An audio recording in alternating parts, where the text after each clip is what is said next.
Olá, eu sou Mariana Nabor e estamos de volta em mais uma edição do Minuto Saúde. Aqui cada segundo conta quando o assunto é cuidar melhor de você. Nesse espaço vamos falar de forma simples, direta e responsável sobre saúde, qualidade de vida e prevenção. Então fica com a gente que está começando mais uma edição e eu vou falar com a professora universitária Priscila Roncato Paiva, que é médica ginecologista e obstetra.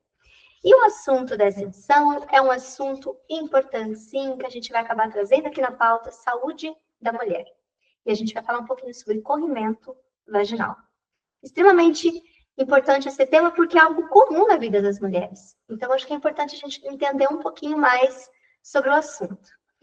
Olá, professora Priscila, como você está? Obrigada mais uma vez por estar aqui com a gente. Boa tarde, obrigada pelo convite. É sempre um prazer vir aqui falar sobre assuntos que são relevantes aí, principalmente na saúde da mulher, que é a minha especialidade. Perfeito, professora e professora. Vamos já começar com uma perguntinha que já vai tirar dúvida de muita gente. Quais são as principais causas de corrimento vaginal patológico? Conta pra gente. Bom, corrimento vaginal, por si só, pelo termo, já é uma coisa extremamente desagradável, né? Quando você me pergunta o que é patológico, aquilo que precisa ser tratado, né? Que nós temos secreções vaginais que elas são fisiológicas, né? A secreção da ovulação, a secreção pré-menstrual, que ela é mais densa, temos a secreção menstrual, essas todas são secreções biologicamente e fisiologicamente normais, habituais. As patológicas são aquelas que vocês sentem algum desconforto. Então, vamos lá. Nós temos a secreção vaginal, o corrimento causado pela cândida, né? A candidíase é um fungo, né, que traz muita coceira, muita ardência na região vulvar, muito desconforto na hora da relação, né, às vezes até ardência para urinar, ardência na região vulvar. Então, é uma coisa desagradável que precisa ser tratada e avaliada. Outro corrimento patológico, aquele corrimento que tem cheiro de peixe podre, assim, aquele cheiro que, de repente, você sente um cheiro muito desagradável, você não relaciona absolutamente nada, mas que aquilo começa a te incomodar. Não é nada sexualmente transmissível, mas é uma alteração de pH vaginal com proliferação de uma bactéria, que é muito simples de tratar também. É patológico porque te incomoda, o cheiro incomoda. Então, vamos tratar, tem possibilidade para isso. E uma outra situação patológica, que eu acho muito relevante também, é você saber que alguns corrimentos podem ser sexualmente transmissíveis. Por exemplo, a tricomoníase. Ela traz ação desses últimos dois que eu falei para vocês. A tricomoníase, ela coça, arde, certo? Ela cheira ruim e tem uma secreção esverdeada em grande quantidade. E é causada por uma bactéria sexualmente transmissível, que também é muito simples de tratar. Não há necessidade de ficar com vergonha e não tratar. Isso é simples, rápido e efetivo o tratamento. Então, esses são os três principais corrimentos que são patológicos, que a gente precisa controlar. Que bacana. E você terminou a sua resposta com uma coisa muito legal, né? Não precisamos ter vergonha de falar sobre isso, até porque precisam-se de tratamentos. Então, é necessário procurar uma ajuda médica, até para que possa ser tratado, certo? Professora, você falou um pouquinho sobre o corrimento vaginal patológico. Você até falou um pouquinho sobre o fisiológico, mas eu gostaria de entender um pouquinho melhor com sinais e sintomas, baseados nos sinais e sintomas, como que a gente consegue diferenciar um ou outro?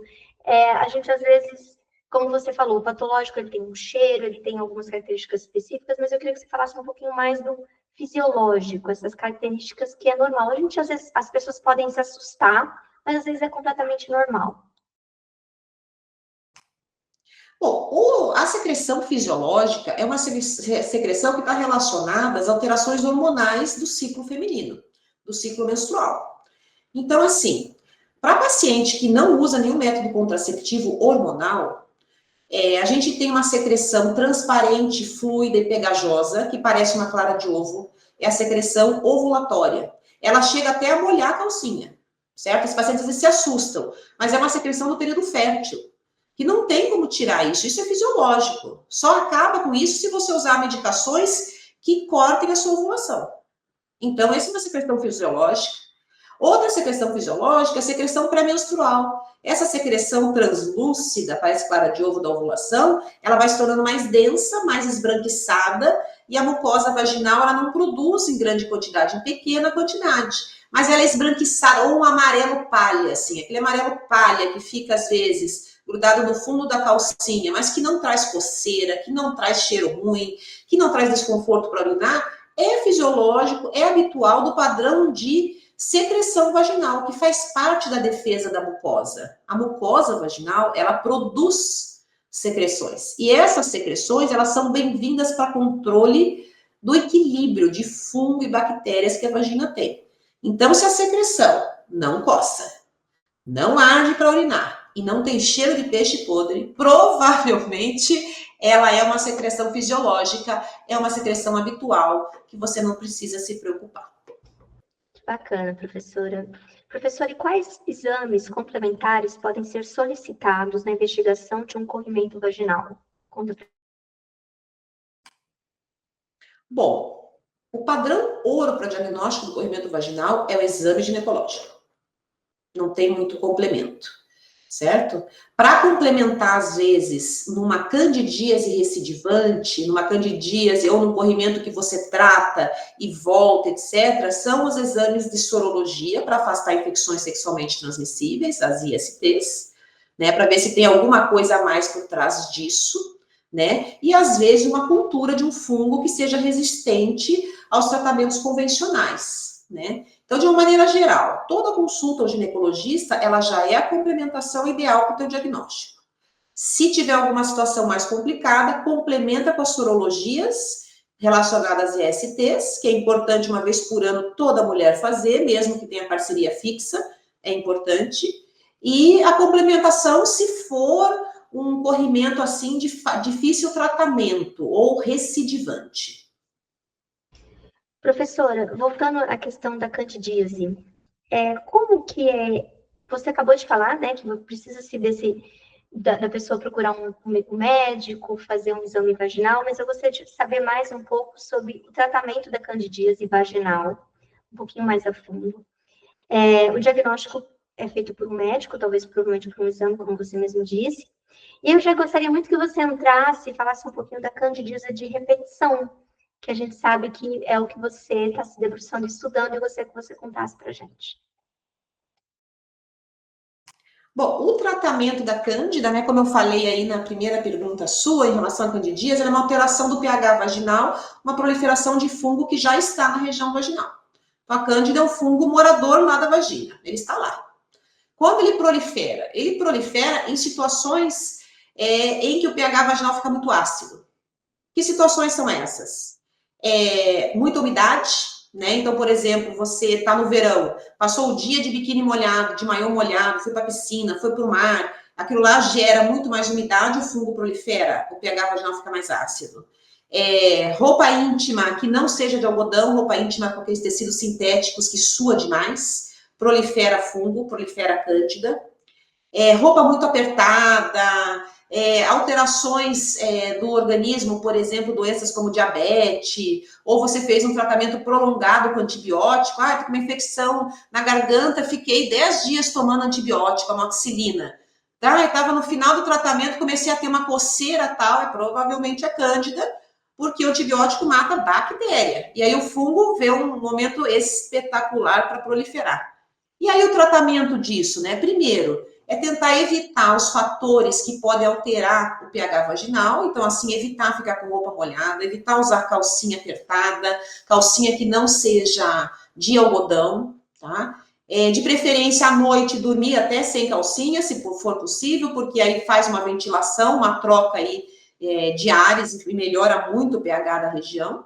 E se for necessário você efetivamente tratar a candidíase, aí a gente usa antifúngico via oral, que é comum aí o fluconazol, e cremes antimicóticos locais, mas é específico para a região vaginal. Você não vai me pegar um creme aí de fungo qualquer e passar na região vaginal, que aí vai dar ruim. Você tem que pegar um creme específico, chamado cremes vaginais antifúngicos. Nós temos vários no mercado.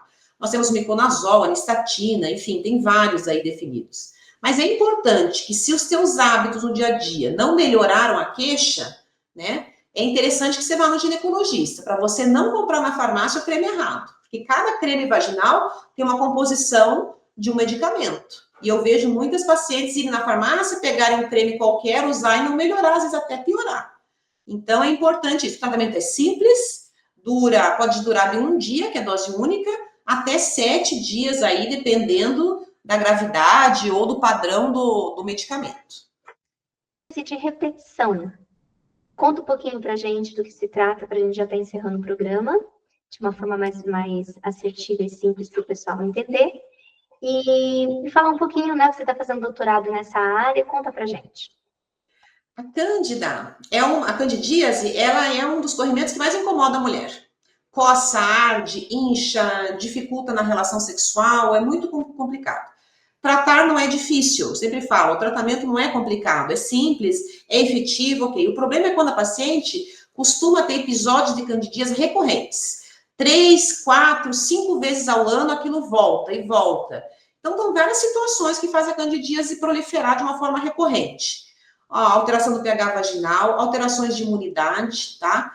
Às vezes são fungos altamente resistentes a antifúngico convencional, e o meu doutorado é exatamente sobre isso. Tentar ver o porquê é que tem pacientes que têm uma predisposição maior a essas candidíases de repetição. A gente conhece pacientes que sofrem efetivamente com isso. Embora seja simples o tratamento, ficar tratando isso 4, 5 vezes ao dia, ninguém merece, né? Então, onde é que está a resposta do porquê é que pessoas têm com mais frequência e pessoas não? Então, a gente está buscando respostas para isso e melhorando, inclusive, o tratamento antifúngico.